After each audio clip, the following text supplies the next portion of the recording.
მოგესალმებით თქვენ უყურებთ სდასუ ტივის საინფორმაციო გამოშვებას დღეს მთავარ თემებს საბა ხვიჩია გაგაცნობთ. ცენტრალურმა საარჩევნო კომისიამ საქართველოს პარლამენტის შუალედური მუნიციპალიტეტების მერების რიგგარეშე და საკრებულოების შუალედური არჩევნებისთვის კანდიდატების რიგითი ნომრები განსაზღვრა. როგორც ცესკოს პრეს-სპიკერმა ანა მიქელაძემ განაცხადა, საარჩევნო სუბიექტებს, რომელთაც რომელიმე სახის არჩევნებში უკვე ჰქონდათ მიღებული რიგითი ნომერი, 19 მაისს გასამართი ყველა სახის არჩევნებისთვის მათივე მოთხოვნის საფუძველზე განესაზღვრათ იგივე რიგითი ნომრები, ხოლო დანარჩენ 9 საარჩევნო სუბიექტს რიგითი ნომრები წილის მიეკუთვნათ. საქართველოს პარლამენტის ნომერ პირველი მაჟორიტარული ოლქის შუალედურ არჩევნებში, რომელსაც ადმინისტრირების უწევს თაწმინდის საარჩევნო საოლქო კომისია, მონაწილეობის მიზნით რეგისტრაცია გავლილი აქვს 16 პოლიტიკურ პარტიას, ერთ საარჩევნო ბლოკს და 6 საინვესტიციო ჯგუფს. პარლამენტის დეპუტატობის მაჟორიტარი კანდიდატების წარდგენის ბოლოვა და 19 აპრილია, გარდა ამისა 8 მუნიციპალიტეტში საკრებულოს შუალედური არჩევნებისთვის რეგისტრირებულია 18 პოლიტიკური პარტია და 6 საინიციატივო ჯგუფი, ხოლო 5 მუნიციპალიტეტში მერების რიგგარეშე არჩევნებში მონაწილეობის მიღების მიზნით რეგისტრაცია გავლილი აქვს 18 პარტიას და 9 საინიციატივო ჯგუფს. საკრებულოს შუალედურ და მერების რიგგარეშე არჩევნებში მონაწილეობის მიღების მიზნით კანდიდატების წარდგენის ბოლოვა და ასევე მიმდინარე წლის 19 აპრილია. არჩევნებს ადგილობრივი 18 არასამთავრობო ორგანიზაცია, 7 მედია ორგანიზაცია, ასევე 3 საერთაშორისო ორგანიზაცია დააკვირდება. მერის შუალედურ არჩევნებში პროდასალურმა ოპოზიციურმა პარტიებმა ჭიათურაში ორგანიზაცია მომავლის ჭიათურას დამოუკიდებელი კანდიდატი დავით ჭუმბურიძე წარუდგინეს. როგორც ინტერპრესნიუს ევროპული საქართველოს პრეს-სამსახურიდან აცნობეს, დავით ჭუმბურიძეს მხარს ევროპული საქართველო თავისუფალი დემოკრატები და შენების მოძრაობა უჭერენ. ჭიათურის მერობის კანდიდატმა დავით ჭუმბურიძემ მოსახლეობასთან შეხვედრაზე მძიმე სოციალურ და ეკონომიკურ ფონზე მოუგვარებელ ინფრასტრუქტურულ საკითხებზე, კორუფციისა და ნეპოტიზმზე ისაუბრა. თავის მხრივ ევროპული საქართველოს ლიდერმა დავით ბაქრაძემ ქვეყანაში გაზრდილ სიღარიბეზე, უმუშევრობასა და კრიმინალ ისაუბრა და განაცხადა, რომ თითოეული არჩევნების ხელისუფლების წინააღმდეგ ბრძოლისთვის უნდა იქნას გამოყენებული. საქართველოს პრემიერ-მინისტრი მამუკა ბახტაძე ოფიციალური ვიზიტით რუმინეთს ეწვია. საქართველოს მთავრობის მეთაურის დახვედრის ოფიციალური ცერემონია რუმინეთის მთავრობის სახლში გაიმართა. მამუკა ბახტაძემ რუმინელმა კოლეგამ უმასპინძლა შესრულდა 2 ქვეყნის სახელმწიფო ჰიმნები. პრემიერ-მინისტრებმა ერთმანეთს დელეგაციის წევრები წარუდგინეს. დახვედრის ოფიციალური ცერემონიის დასრულების შემდეგ 2 ქვეყნის პრემიერ-მინისტრებმა შეხვედრა გამართეს. საუბრისას ყურადღება გამახვილდა 2 ქვეყანას შორის არსებულ მაღალი დონის პოლიტიკურ დიალოგზე და ეკონომიკური თანამშრომლობის კიდევ უფრო განვითარების კუთხით არსებულ პოტენციალზე. გაფართოებული ფორმატის მოლაპარაკებების, რომელშიც 2 ქვეყნის მთავრობის წევრები მონაწილეობდნენ, საუბარი შეეხო კასპიის ზღვა, შავი ზღვის საერთაშორისო სატრანსპორტო დერეფნის განვითარების მნიშვნელობას, საუბარი შეეხო რეგიონულ გამოწვევებს და საქართველოს ოკუპირებულ ტერიტორიებზე არსებულ ვითარებას. შეხვედრის დასასრულის შემდეგ საქართველოსა და რუმინეთს შორის კულტურის სფეროში თანამშრომლობის შესახებ შეთანხმება გაფორმდა დოკუმენტს საქართველოს საგარეო საქმეთა მინისტრმა დავით ზალკალიანმა და რუმინეთის კულტურისა და ეროვნული იდენტობის მინისტრმა მოაწერეს ხელი. ჩვენ რუმინეთთან და რუმინელ ხალხთან გვაკავშირებს განსაკუთრებული ურთიერთობები. მეგობრობა ქართულ და რუმინელ ხალხს შორის საუკუნეებს ითვლის და ჩემთვის განსაკუთრებით სიმბოლურია დღევანდელი ვიზიტი, ვინაიდან საქართველო და რუმინეთი წელს მეგობრობის 300 წლიან იუბილეს აღნიშნავენ. ბუნებრივია, როდესაც საუბრობთ ჩვენ მეგობრობაზე, ჩვენს ერებს და ხალხებს შორის, შეუძლებელია არ გაგვახსენდეს ანთიმოზივერიელი, ვახტანგ მეექვსე და კონსტანტინე ბრანკოვიანო, ფასდაუდებელია მათი წვლილი ქართულ-რუმინული ურთიერთობების განვითარების საქმეში. და მე ძალიან მოხარული ვარ, რომ ჩვენი დიდი წინაპრების დაწყებულ საქმეს ჩვენ ვაგრძელებთ, ჩვენი ურთიერთობები ვითარდება და დღეს ჩვენ გვაქვს უამრავი საერთო ინტერესი რუმინეთთან ერთად. ჩვენ ვართ ამავე დროს უძველესი კულტურის მატარებელი ქვეყნები, რომლებიც გეოგრაფიულადაც დაკავშირებული არიან და შესაბამისად ჩვენ შავი ზღვა გვიქმნის უნიკალურ შესაძლებლობას, რომ უფრო მეტი როლი ვითამაშოთ ჩვენ არა მხოლოდ ორმხრივი ურთიერთობების განვითარებაში, არამედ სხვა ქვეყნებისთან ეკონომიკური ურთიერთობების კიდევ უფრო გაღრმავებაში და განვითარებაში.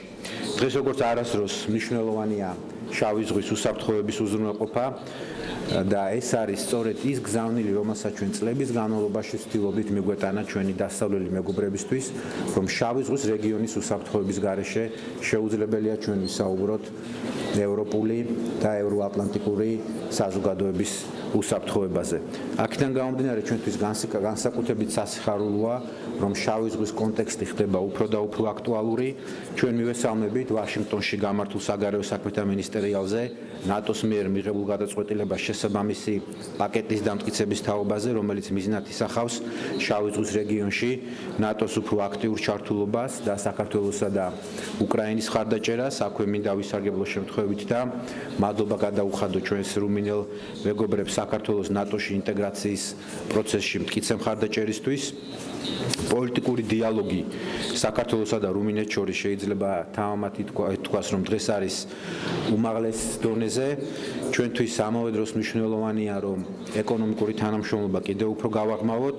ჩვენ უნდა ვიყოთ მზად და ვართ მზად გქონდეს ამბიციური დღის წესრიგი ორმხრივი ეკონომიკური ურთიერთობების განვითარებისთვის, ჯერ კიდევ აუთვისებელი პოტენციალის ბოლომდე ასათვისებლად, რაც ჩვენ გვაქვს შავი ზღვის რეგიონში და ამ კონტექსტში ბუნებრივია ძალიან მნიშვნელოვანია ის შეხვედრა, რომელიც გაიმართა ბუქარესტში მიმდინარე წლის 4 მარტს, როდესაც საქართველოს, რუმინეთის, აზერბაიჯანისა და თურქმენეთის საგარეო საქმეთა მინისტრებმა ერთობლივი პოლიტიკური დეკლარაცია მოამზადეს ერთობლივი სატრანსპორტო დერეფნის განვითარების შესახებ. ჩვენ ვაფასებთ ევროკავშირში რუმინეთის პრეზიდენტობის აქტიურ ძალისხმევას, რათა აღმოსავლეთ პარტნიორობის იდეა და კონცეფცია შენარჩუნდეს მაღალ დონეზე. პარტნიორობის 10 წლის თავზე ყველა თანხდება, რომ მრავალ სფეროში მიღწეული იქნა ძალიან დიდი პროგრესი, მაგრამ ჩვენ ასევე აღვნიშნეთ ერთობლივი ძალისხმევით პარტნიორობაში ახალი დინამიკის შეტანის აუცილებლობა, ახალი მუხტის შეტანის აუცილებლობა, რომელიც მიზანია ევროკავშირთან საქართველოს კიდევ უფრო მეტი ინტეგრაცია და მეტი დაახლოვება. საქართველო აგრძელებს ასოცირების შეთანხმების წარმატებულ იმპლემენტაციას. ჩვენ ამავე დროს გსურს, რომ ინტეგრაციის ხარისხი, მათ შორის სექტორალური ინტეგრაციის ხარისხი გადავიყვანოთ ახალ და თვისობრივად განსხვავებულ ეტაპზე. ეს არის სწორედ ის იდეა, რომელიც ჩვენ გვაქვს, როდესაც წარვადგინეთ ჩვენ ბრიუსელში საგზაო რუკა, რომლის მიზანია საქართველოს უფრო მეტი დაახლოვება ევროკავშირთან და მე დარწმუნებული ვარ, რომ ჩვენი რუმინელი მეგობრები ამ მიმართულებით აქტიურად დაგვეხმარებიან. აქვე მინდა ვისარგებლო შემთხვევით და მადლობა გადაუხადო ჩვენს კოლეგებს საქართველოს სუვერენიტეტისა და ტერიტორიული მთლიანობის მტკიცე მხარდაჭერისთვის. ჩვენ ამავე დროს შეხვედრებზე განვიხილეთ ის ძალიან მტკივნეული გამოწვევები, რომელიც გვაქვს ჩვენ საქართველოში. რუსეთის ფედერაცია აგრძელებს ჩვენი ტერიტორიების 20%-ის ოკუპაციას. სიტუაცია ადამიანის უფლებების დაცვის თვალსაზრისით ოკუპირებულ ტერიტორიებზე არის კატასტროფული. ჩვენ შეიძლება ითქვას, რომ გვაქვს ჰუმანიტარული კატასტროფა ორივე ოკუპირებულ ტერიტორიაზე. ჩვენ გვაქვს მომზადებული ჩვენს მეგობრებთან ერთად საინიციატივო ახალი წინადადებები, სამშვიდობო ინიციატივები, რომელიც გულისხმობს და მთავარი მიზანი გახავს სწორედ ის, რომ ჩვენ შევაჩეროთ ეს ჰუმანიტარული კატასტროფა ამ ტერიტორიებზე. სამწუხაროდ რუსეთი არ აგრძელებს თავისი ვალდებულების შესრულებას, რომელიც ჯერ კიდევ მან 2008 წელს აიღო, რომ გაიყვანოს თავისი ჯარები საქართველოს ტერიტორიიდან. ჩვენ განუხრელად ვასრულებთ კონფლიქტის მშვიდობიანი მოგვარების პოლიტიკას და მადლობას ვუხდით საერთაშორისო საზოგადოებას ამ საქმეში გვერდში დგომისთვის და ასევე მე მინდა ვისარგებლო შემთხვევით და განსაკუთრებული მადლობა გადაუხადო სწორედ რუმინეთს, ჩვენს რუმინელ მეგობრებს. მინდა ყველას შეგახსენოთ, რომ ევროკავშირის სადამკვირვებლო მისიაში სწორედ რუმინეთს აქვს ყველაზე დიდი კონტრიბუცია. საქართველოსა და რუმინეთის მაღალი დონის პოლიტიკურ ურთიერთობებზე ეკონომიკური კავშირის გაღრმავების კუთხით არსებულ პოტენციალზე, შავი ზღვის უსაფრთხოებასა და საქართველოს ევროპულ და ევროატლანტიკურ ინტეგრაციაზე ისაუბრეს საქართველოს პრემიერ-მინისტრმა მამუკა ბახტაძემ და რუმინეთის პრეზიდენტმა კლაუს იოჰანისმა პრეზიდენტის სასახლეში გამართულ შეხვედრაზე. ყურადღება გამახვილდა შავი ზღვის უსაფრთხოების მნიშვნელობაზე საერთო ევროატლანტიკური უსაფრთხოების უზრუნველყოფაში საუბარი შეეხო ენერგეტიკის სფეროში მსხვილი ერთობლივი პროექტების განხორციელების პერსპექტივას. მხარებმა ასევე ისაუბრეს რეგიონში არსებულ გამოწვევებზე. მამუკა ბახტაძემ ყურადღება გაამახვილა საქართველოს ოკუპირებულ ტერიტორიებზე არსებულ მძიმე ჰუმანიტარულ მდგომარეობაზე და მთავრობის სამშვიდობო ინიციატივაზე ნაბიჯი უკეთესი მომავლისკენ. რუმინეთში ვიზიტის ფარგლებში საქართველოს პრემიერ-მინისტრი რუმინეთის სენატის პრეზიდენტი შეხვდა. საუბარი შეეხო ორმხრივი ურთიერთობების შემდგომ განვითარებას, ევროპული და ევროატლანტიკური ინტეგრაციის გზაზე საქართველოს მიერ მიღწეულ პროგრესს, მიმდინარე რეფორმებსა და ორი ქვეყნის საკანონმდებლო ორგანოებს შორის არსებულ ნაყოფიერ თანამშრომლობას. ხაზი გაისვა საქართველოს-რუმინეთის მაღალი დონის პოლიტიკურ დიალოგს და ეკონომიკური კავშირები მასთან შესაბამისობაში მოყარის მნიშვნელობას. დადებითად შეფასდა ევროპული ინტეგრაციის გზაზე საქართველოს მიერ განხორციელებული რეფორმები. რუმინეთის სენატის პრეზიდენტმა საქართველოს ტერიტორიული მთლიანობისა და სუვერენიტეტის მითგიც მხარდაჭერა კიდევ ერთხელ დაადასტურა. საქართველოს პრემიერ-მინისტრი მამუკა ბახტაძე რუმინეთში ოფიციალური ვიზიტის ფარგლებში წმინდა ანთიმოზ ივერიელის მონასტერში იმყოფებოდა. მთავრობის მეთაურმა წმინდანის ძეგლი ყვავილებით შეამკვა, ასევე დაათვალიერა მუზეუმი, სადაც დაცულია ანთიმოზ ივერიელის მერის სტამბაში სხვადასხვა ენაზე, მათ შორის ქართულად დაბეჭდილი ბიბლია და მისი პირადი ღვთისმსახურებისთვის განკუთვნილი ნივთები. ანთიმოზ ივერიელი 1992 წელს რუმინეთის ეკლესიამ წმინდანად შერაცხა. ანთიმოზ ივერიელის როგორც მესტამბის პირველი ნაბიჯებით დაკავშირებულია ბუქარესტის სტამბასთან, სადაც მან პირველი წიგნი 1691 წელს დაბეჭდა. სასტამბო მოღვაწეობასთან ერთად ანთიმოზ ივერიელმა დიდი წვლილი შეიტანა რუმინულის სალიტერატურო ენის განვითარებაში. ამავე საქმეს ემსახურებოდა მისი მოთხოვნა ღვთისმსახურება აღსრულებულიყო რუმინულ ენაზე. საქართველოს პრეზიდენტი სალომე ზურაბიშვილი საქართველოში ოფიციალური ვიზიტით ყოფი იორდანიის სენატის პრეზიდენტი შეხვდა. პრეზიდენტის სასახლეში გამართულ შეხვედრაზე მხარეებმა საქართველოს და იორდანიას შორის ორმხრივი ურთიერთობების განვითარებაზე ისაუბრეს, რომელიც რამდენიმე მიმართულებას მოიცავს, მათ შორის ეკონომიკური, სავაჭრო, ტურიზმის, კულტურისა და განათლების კუთხით თანამშრომლობის გააქტიურებასა და გაფართოებას. დელეგაციებმა შეხვედრაზე საქართველოს ოკუპირებულ ტერიტორიებზე შექმნილ ვითარებაზე ისაუბრეს. მხარეებმა საქართველოში რეგიონალური ტურიზმის განვითარების ზრდის შესაძლებლობებზე ისაუბრეს. საქართველოს 14-დან 21 აპრილის ჩათვლით გაეროსთან აკრედიტირებული მუდმივი წარმომადგენლების სტუმრობენ. ელჩების საქართველოში ვიზიტი ტრადიციულ ხასიათს ატარებს და მისი ინიციატორი გაეროსთან საქართველოს მუდმივი წარმომადგენლობაა. მსგავსი სახის ვიზიტები ხორციელდება ასევე ეუთოში აკრედიტირებული ელჩებისთვის. ელჩებმა საოკუპაციო ხაზის გასწვრივ მდებარე სოფელი ხურვალეთი მოინახულეს, გაესაუბრნენ ადგილობრივ მოსახლეობას. ელჩებთან ერთად საოკუპაციო ხაზზე იმყოფებოდა გაეროში საქართველოს მუდმივი წარმომადგენელი კახაიმნაძე. ვიზიტის ფარგლებში ელჩებმა შეხვედრები გამართეს საქართველოს პრეზიდენტთან, პრემიერ-მინისტრთან, პარლამენტის თავმჯდომარესთან და საგარეო საქმეთა მინისტრთან. გრძელდება გაეროს ელჩების ვიზიტი საქართველოში.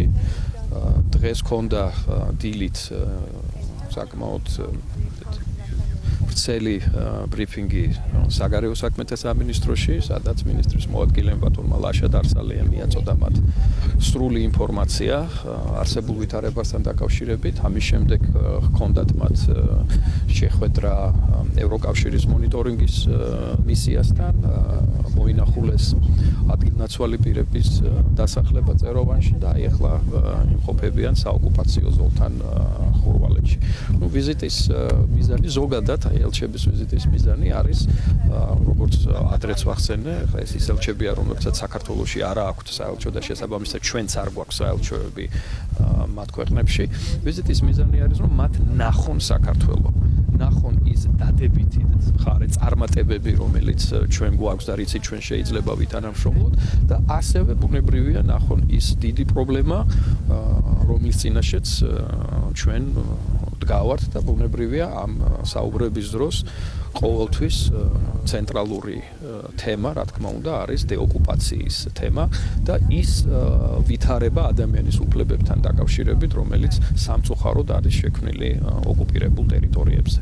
ელჩები ეცნობიან ამას ყველაფერს და ეს არის ძალიან მნიშვნელოვანი, იმიტომ რომ მიუხედავად იმისა, რომ ინფორმაცია ჩვენი მხრიდან მუდმივად ვრცელდება, ძალიან მნიშვნელოვანია ადამიანმა საკუთარი თვალითაც ნახოს, იმიტომ რომ ეს დანახული მაინც სულ სხვაა. იუსტიციის მინისტრმა თეა წოლუკიანმა საერთაშორისო კონფერენცია აღდგენითი მართლმსაჯულება გზა უსაფრთხო საზოგადოებისკენ გახსნა. თეა წოლუკიანმა გამოსვლისას განსაკუთრებული ხაზი გაუსვა იმ ფაქტს, რომ საქართველოს რეგიონში აღდგენითი მართლმსაჯულების სფეროში მოწინავე ქვეყანა. როგორც მინისტრმა აღნიშნა, საქართველოს ძალიან სწრაფი ნაბიჯები გადადგა არასრულწლოვანთა მართლმსაჯულების და აღდგენითი მართლმსაჯულების სფეროზე განვითარებაში. კონფერენციას ესწრებოდნენ ევროკავშირის ელჩი საქართველოში კალ ჰარცელი, სასამართლოს მხარდაჭერის პროექტის ხელმძღვანელი მოსამართლე რენეტა ვინტერი, აღდგენითი მართლმსაჯულების ევროპული ფორუმის თავმჯდომარე, აგრეთვე პროკურორები, მოსამართლეები და ექსპერტები. ჩვენ დღეს საქართველოში გვაქვს საერთაშორისო კონფერენცია, სადაც უცხოელი სტუმრები, პროფესიონალები, სისხლის სამართლის მართლმსაჯულები სხვადასხვა ქვეყნიდან ეცნობიან ქართულ გამოცდილებას რეფორმებისა 2013 წლიდან დღემდე, რომელსაც ჰქვია აღდგენითი მართლმსაჯულება და წარმატებები ამ სფეროში, რომელიც აქვთ ჩვენს პროკურორებს, მოსამართლეებს, იუსტიციელებს, როდესაც საქმე ეხება დანაშაულის პრევენციის მიერ განხორციელებულ მედიაციას, განრიდება მედიაციის პროგრამას და რაც მთავარია არასრულწლოვანთა მართლმსაჯულების კოდექსს, რომლის გადაღებაც თუ გაზიარებაც არაერთ ქვეყანას უკვე სურს, იქნება ეს ევროპული ქვეყანა თუ ჩვენი რეგიონის ფართო გაგებით სხვადასხვა ქვეყნის წარმომადგენლები. შერიგებისა და სამოქალაქო თანასწორობის საკითხებში სახელმწიფო მინისტრი ქეთევან ციხელაშვილი ევროპისა და ცენტრალური აზიის ქვეყნებში გაეროს ბავშვთა ფონდის რეგიონულ დირექტორს ავშან ხანს შეხვდა. შეხვედრის მთავარი თემა ოკუპირებულ ტერიტორიებზე არსებული მდგომარეობა იყო. საუბარი შეეხო ჰუმანიტარული თვალსაზრისით მოსახლეობის წინაშემდგარ გამოწვევებს, ადამიანის უფლებების დარღვევის ფაქტებსა და მშობლიურ ენაზე განათლების მიღების შესაძლებლობის შეზღუდვას. ჩვენ საუბრობდით ბავშვთა უფლებებზე, ეს არის განსაკუთრებული პრიორიტეტი, როდესაც ჩვენ საუბრობთ ადამიანის უფლებებზე და ჰუმანიტარულ სიტუაციაზე, საქმე ეხება ბავშვების ჯანმრთელობას, მათ იმუნიზაციას, ბავშვებისათვის განათლების შესაძლებლობებს, ასევე ვისაუბრეთ ძალიან ხანგრძლივად გალში იმ ვითარებაზე, რომელიც შექმნილია ეთნიკურად ქართველი მოსახლეობისთვის და საჭიროებებზე, რომ საერთაშორისო პარტნიორობის მეშვეობით გადაიდგას ნაბიჯები, რათა უზრუნველყოფილი იქნას ბაღიდან დაწყებული, რა თქმა უნდა, სკოლით დასრულებული მათი განათლების უფლება და შესაძლებლობა მშობლიურ ქართულ ენაზე. ეს არის საკვანძო საკითხი და რა თქმა უნდა, ეს საკითხი იყო ერთ-ერთი მთავარი, რაზეც დღეს ჩვენ საუბრობთ. ევროპისა და ცენტრალური აზიის ქვეყნებში გაეროს ბავშვთა ფონდის რეგიონულ დირექტორთან შეხვედრა ასევე გამართა ჯანდაცვის მინისტრმა დავით სერგეენკომ. შეხვედრის მთავარი თემა ბავშვებთან დაკავშირებულ საკითხებში ქვეყანაში არსებული მდგომარეობა იყო. საუბარი შეეხო პირველადი ჯანდაცვისა და მიზნობრივი სოციალური დახმარების საკითხებსაც. საქართველოს ოკუპირებული ტერიტორიებიდან დევნილთა შრომის ჯანმრთელობისა და სოციალური დაცვის სამინისტრო უახლოეს მომავალში თბილისში ბინას 800 დევნილ ოჯახს გადასცემს. ახალდაშენებულ კორპუსებში საცხოვრებელი ფართის მიღების მოთხოვნით განაცხადი 10469 იძულებით გადაადგებულმა ოჯახმა შეავსო. დევნილი ოჯახების მიერ წარმოდგენილი დოკუმენტაციის საფუძველზე თითოეულ აპლიკანტს წინასწარი ქულა მიენიჭა სიის. გამოქვეყნებიდან 15 სამუშაო დღის ვადაში დევნილ ოჯახებს შესაძლებლობა ეკრიბათ დამატებითი დოკუმენტაცია წარმოადგინონ, რამაც შესაძლოა გავლენა იქონიოს მათთვის მინიჭებულ წინასწარ ქულებზე. შესაბამისი საფუძვლის არსებობის შემთხვევაში დევნილი ოჯახებისთვის მინიჭებული წინასწარი ქულების კორექტირება მოხდება. კომისია განიხილავს იმ დევნილი ოჯახების კრიტერიუმების გარეშე საცხოვრებლით უზრუნველყოფის საკითხს, რომლებიც ნგრევად ან სიცოცხლისთვის ან ჯანმრთელობისთვის მომეტებული საფრთხის შემცველ ყოფილ კომპაქტურად განსახლების ობიექტებში ცხოვრობენ. ასევე იმ დევნილ ოჯახებს, რომელთა საცხოვრებლით უზრუნველყოფის საფუძველი ზემდგომი ადმინისტრაციული ორგანოს სასამართლოს გადაწყვეტილება. ბინების განაწილების პროცესი გამჭვირვალეა და მასში ჩართულები არიან სახალხო დამცველის აპარატის, საერთაშორისო და ადგილობრივი არასამთავრობო ორგანიზაციების წარმომადგენლები. საქართველოს პარლამენტის თავმჯდომარე ირაკლი კობახიძე და ევროპასთან ინტეგრაციის კომიტეტის თავმჯდომარე თამარ ხულორდამო პარლამენტის 2019-2020 წლების სამოქმედო გეგმა წარადგინეს, რომელიც ევროკავშირთან ასოცირების შესახებ შეთანხმების შესრულების პროცესში საპარლამენტო საქმიანობას განსაზღვრა. სამოქმედო გეგმის წარდგენას საქართველოს პარლამენტის წევრები, სამოქალაქო საზოგადოებისა და დიპლომატიური მისიების წარმომადგენლები ესწრებოდნენ. პირველად შეიმუშავა საქართველოს პარლამენტმა ესეთი გეგმა, რაც ხაზს უსვამს ჩვენთვის აი ამ ინსტრუმენტის, ამ ურთიერთობის მთლიანობაში, მე ვიტყოდი საქართველოს ევროკავშირის ურთიერთობის მნიშვნელობას, რა თქმა უნდა, საქართველოს პარლამენტს, როგორც მთავარ პოლიტიკურ ორგანოს, საკანონმდებლო ორგანოს, საპარლამენტო რესპუბლიკაში აქვს ძალიან დიდი როლი და დატვირთვა, მათ შორის ასოცირების შეთანხმების განხორციელების საკითხებში. და ჩვენ გვინდოდა ჩვენი სურვილი იყო სწორედ ის, რომ კოორდინირებული ყოფილიყო ყველა ის მცდელობა, ის აქტივობა, ის საქმიანობა, რომელსაც ეწევიან პარლამენტის ცალკეული კომიტეტები, ევროპასთან ინტეგრაციის კომიტეტი, რომ ჩვენ უფრო ეფექტიანად და გეგმაზომიერად, დროულად და წარმატებით შევასრულოთ ასოცირების შეთანხმება. ჩვენ რა თქმა უნდა გვსიამოვნებს ის, როცა ხაზგასმა ხდება იმის, რომ საქართველოს ამ თვალსაზრისით არის ლიდერი, მაგრამ ისიც კარგად გვესმის, რომ ესე არ მოდის, უბრალოდ ამას ჭირდება ძალიან ბევრი შრომა, მუშაობა და რაც არ უნდა ზოგჯერ გეჩვენოთ ჩვენ საერთაშორისო სტუმრებს ვეტყვი და ჩვენს უცხოელ პარტნიორებს, რომ ზედმეტი თავდაჯერებულობა შეიძლება შეინიშნებოდეს ჩვენს ტონში და ზედმეტი კმაყოფილება, ეს არ უნდა იყოს აღქმული როგორც თვითკმაყოფილება იმ მიღწეულით, ჩვენ ძალიან კარგად ვაცნობიერებთ, რომ წინ ძალიან გრძელი გზა გვაქვს, ძალიან რთული გზა გვაქვს და მზად ვართ, რომ საერთო ძალისხმევით, სხვადასხვა კომიტეტების ერთობლივი მუშაობით, გაძლიერებული კოორდინაციით ხელი შეუწყოთ საკანონმდებლო ჰარმონიზაციას, პარლამენტის საზედამხედველო ფუნქციის გაძლიერებას და რა თქმა უნდა პარლამენტის წარმომადგენლობითი როლის გაძლიერებას.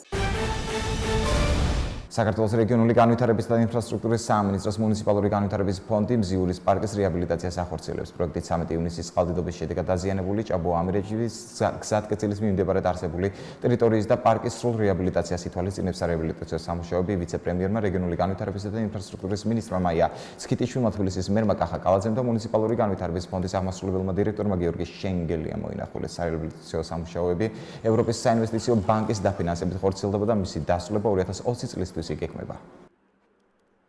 როგორც ხედავს, მზიურის პარკის რეაბილიტაცია მიმდინარეობს საკმაოდ აქტიურად. ძალიან ბევრი საინტერესო სივრცეები არის დაგეგმილი.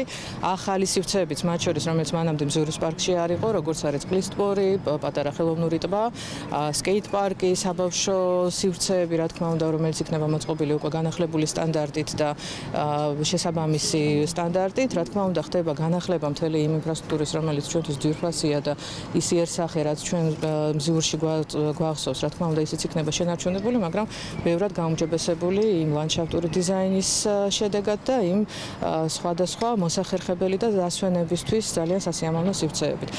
ეს პროექტი ფინანსდება ევროპის საინვესტიციო ბანკის სესხით, 8 მილიონი ლარის ღირებულების პროექტია და ჩვენ ვმუშაობთ კონტრაქტორთან ერთად იმისთვის, რომ მთლიანობაში სარეაბილიტაციო სამუშაოები დასრულდეს ამ წლის ბოლოსთვის. გარდა ამისა, ასევე ვიცით, რომ ასევე მუნიციპალური განვითარების ფონდის მიერ წინა წლებში იქნა გახორციელებული ძალიან მასშტაბური სამუშაოები ვერეს კალაპოტის აღდგენასთან დაკავშირებით, ასევე იმ სტიქიის სალიკვიდაციო ღონისძიების ფარგლებში და პრევენციული ღონისძიების ფარგლებშიც ასევე იყო მოწყობილი უკვე ვერეს სათავეში სპეციალური ცხაურები, რომელიც თავს აგვარიდებს შესაძლო მეწყრულ პროცესებს მომავალში და ასევე ვერეს კალაპოტის გამაგრება და ფორმირების სამუშაოები ამ სამუშაოებთან მზიურის პარკის სამუშაოებთან ერთად რა თქმა უნდა მთლიანად ამ სივრცეს უკვე ბევრად უფრო ცივილურ და უსაფრთხოს გახდის რა თქმა უნდა ამ წლების განმავლობაში. არსებული მდგომარეობა ეხლა რაც აქ ხდება არავის არ მოგწონს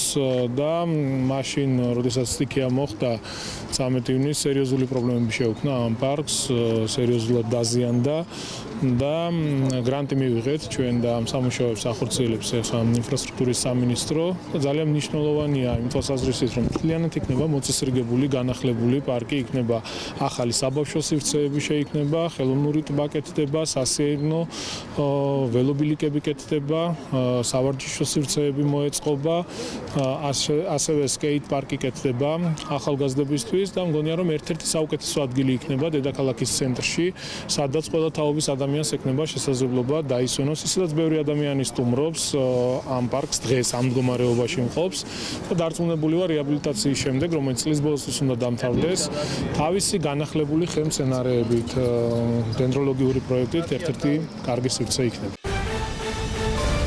განათლების, მეცნიერების, კულტურისა და სპორტის მინისტრი მიხეილ ბატიაშვილი ეროვნული ბიბლიოთეკის დირექტორის მწერალ გიორგი კეკელიძის ინიციატივას უერთდება, რომ 23 აპრილი წიგნის გაჩუქების დღედ გამოცხადეს. მინისტრი დარწმუნებულია, რომ ამ წამოწყებას მრავალი თანამოქალაქე შეუერთდება წიგნის ჩუქების დღედ გამოცხადების ინიციატივასთან დაკავშირებით განათლების სამინისტროს სხვადასხვა ღონისძიებების გამართვას გეგმავს. 20-დან 23 აპრილის ჩართულით სავაჭრო და ბიზნეს ცენტრ ქარვასლაში წიგნის მსოფლიო დღისადმი მიძღვნილი ღონისძიებები გაიმართება. ამის შესახებ ინტერპრეს ნიუს გამომცემლობა პალიტრა ელიდან აცნობს. მათივე ინფორმაციით წიგნის დღეების ფარგლებში დაგეგმილი ღონისძიებები მკითხველისთვის გამომცემლობა პალიტრა ელსა და ბიზნეს ცენტრ ქარვასლას თანამშრომლობით მზადდება. 20-დან 23 აპრილის ჩართულით ქარვასლაში გაიმართება წიგნის ბაზრობა, სადაც აუთლეტის წიგნების გაიყიდება, ხელმისაწვდომი იქნება საკურიერო სერვისი, რათა სტუმრებმა ადგილიდანვე შეძლონ ადრესატისთვის საჩუქრის გაგზავნა. მკითხველებს შესაძლებლობა ექნებათ შეხვდნენ თავიანთ საყვარელ ქართულ მწერლებს, უფასოდ დააგემოვნონ ცხელი ყავა ან ჩაი კონკრეტულ მაღაზიებში, განსაზღვრული რაოდენობის თანხის დახარჯვისას მიიღონ საჩუქრები. გარდა ამისა, იგეგმება სხვა ბევრი სიურპრიზი და გასართობი ღონისძიება ბავშვებისთვის. წიგნის დღეების ფარგლებში გამართულ ღონისძიებებში მონაწილეობა და დასწრება თავისუფალია. ღონისძიებები ჩატარდება სავაჭრო ცენტრ ქარვასლაში, მეორე სართულზე. შენობა ადაპტირებულია, ნათქვამია გამომცემლობის მიერ გავრცელებულ ინფორმაციაში. ნატო საქართველოს წვრთნისა და შეფასების ერთობლივ ცენტრს საქართველოს პარლამენტის თავდაცვის და უშიშროების კომიტეტის ახალგაზრდული ფრთის წარმომადგენლები ესწრნენ. სერჟანტ ვასერგო კანდელაკმა სტუდენტებს პრეზენტაცია წარუდგინა, სადაც სასწავლო ცენტრის ისტორია, გააცნო სტრუქტურისა და არსებული სწავლების შესახებ ინფორმაცია მიეწოდა და ერთობლივი წვრთნების მნიშვნელობაზე ესაუბრა. პრეზენტაცია კითხვა-პასუხის რეჟიმში დასრულდა, შეხვედრის ფარგლებში სტუდენტებმა სასწავლო ტექნიკა დაათვალიერეს და ცენტრის ინფრასტრუქტურაზე გაეცნენ ვიზიტი მიზნად ახალგაზრდებში თავდაცვის ძალების შესახებ ცნობიერების ამაღლებას ისახავს.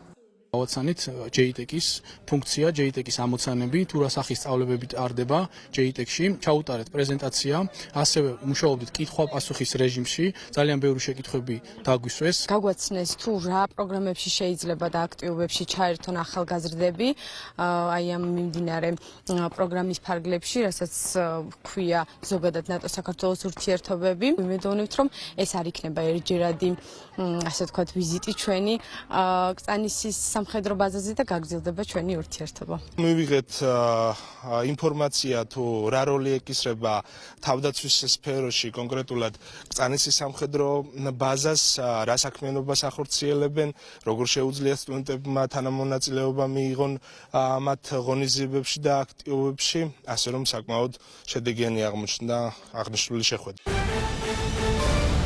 რუსთავში ჭყონდიდელის დასახლებაში დაწყებული საჯელახსრულების დაწესებულების მშენებლობის შეჩერების მოთხოვნით სამოქალაქო აქტივისტები და ადგილობრივი მოსახლეობის წარმომადგენლები ფართომასშტაბიანი აქციის გამართვას გეგმავენ. როგორც ინტერპრეს ნიუსთან საუბარში ერთ-ერთმა სამოქალაქო აქტივისტმა ნინო გოგინაშვილმა განაცხადა, საინიციატივო ჯგუფმა აქციის გამართვის ნებართვის წერილით რუსთავის მერიას მიმართა. რუსთავის ჭყონდიდელის დასახლების ცხოვრებლები და სამოქალაქო აქტივისტები არასამთავრობო ორგანიზაციებთან ერთად მეორე კვირა სლოგანით არა ციხეს საჯელახსრულების დაწესებულების მშენებლობის შეჩერების მოთხოვნით საპროტესტო აქციებს მართავენ. საპროტესტო აქციის მონაწილეები რუსთავში იუსტიციის მინისტრის თია წულუკიანის ჩასვლას და მასთან შეხვედრას მოითხოვენ. როგორც ისინი აცხადებენ, მშენებლობის პროცესის განახლებას არ დაუშვებენ.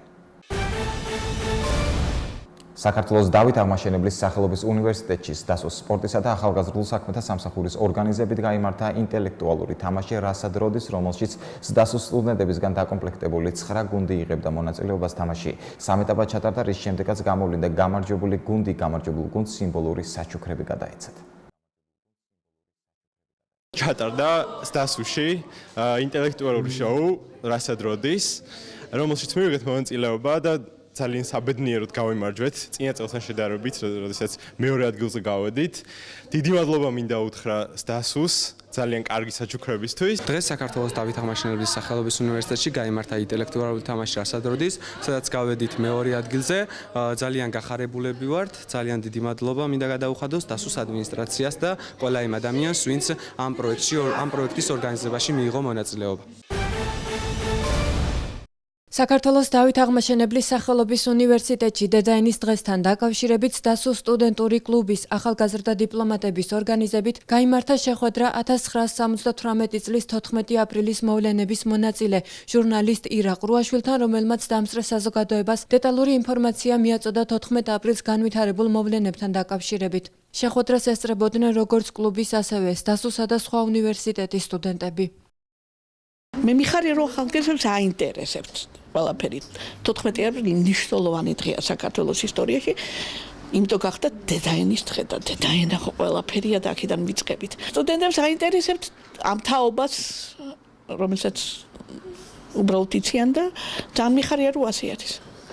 ჩვენად ჩართულები იყვნენ, დამსას ბევრი კითხვა, ვისაუბრეთ, გავიხსენეთ ძველი დრო რთული და მე მჯერა რომ ახალი ეს თაობა ყველაფერს გააკეთებს. ჩვენი კლუბის ორგანიზები დღეს გაიმართა საკმაოდ მნიშვნელოვანი ღონისძიება 14 აპრილის მოვლენებთან დაკავშირებით. სტუმრად გვყავდა ქალბატონი ირა ყრუაშვილი.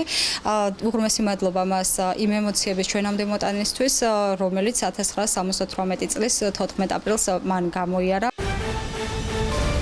ახლა კი გაგაცნობთ უცხოეთის სიახლეებს. პარიზის ღვთისმშობლის ტაძარში ნოტრ-დამში ხანძარი გაჩნდა. ცეცხლი ტაძრის ზედა ნაწილში გაჩნდა და სწრაფად გავრცელდა. ფრანგული მედიის ინფორმაციით ხანძარი შესაძლოა სარესტავრაციო სამუშაოებს უკავშირდებოდეს. ადგილზე 400 მეხანძრი იყო მობილიზებული. ცეცხლის ჩაქრობის სამუშაოებში ვერტფრენები ვერ ჩაერთო, რადგან ის შენობის ჩამონგრევას გამოიწვევდა. ამ ეტაპზე ხანძარი ლიკვიდირებულია, თუმცა ტაძრის დიდი ნაწილი დაიწვა. ხანძრის გამო პარიზის ღვთისმშობლის ტაძრის სახურავი ჩაინგრა. მანამდე გავრცელდა ინფორმაცია ტაძრის შპილის იგივე სვეტის განადგურების შესახებ. ხანძართან დაკავშირებით პარიზის პროკურატურამ გამოძიება დაიწყო.